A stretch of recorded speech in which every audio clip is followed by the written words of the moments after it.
چطوری حسنی؟ کوتاه مختصر مفید بریم ببینیم آقا رضا قهرمان یه فیلم سوپره بدون کلام آورده، چارلی چاپلین ریده. بله دوستان شما اینجا آقا رضا رو میبینی با یه تریپ کیری میلفو بگیر، میلفو اون حسنی رو نگاه، آبش اومد، این آبش اومد. آقا رضا شما این میلفو رو کجا میاری زده به لونش؟ بله اومد دوستان کون یا خدا پولا داد، بگیر پاشو بگیر. بله آقا رضا رفت داخل نشست موهاشو بزنه، دارم فکر میکنم فقط نمیدونم صورتش مکانیکی کار میکرده کفاچی بوده چیه.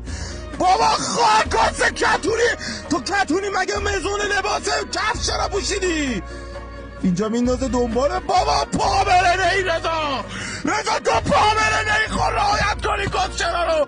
بعد من نمیدونم تو با چه سرعتی رسیدی به این زنه، اینم که عجب میلفیه رضا فقط به خاطر اینکه این میلف عجب میلفیه. من چیزی بهت نمیگم ولی واقعا تو چجوری روز بود شب رسیدی از پشت به این کیفشو زدی، بعد ببینیدم شادی بدگار میکنه. ای خدا مارک زاکبرگ زنه تو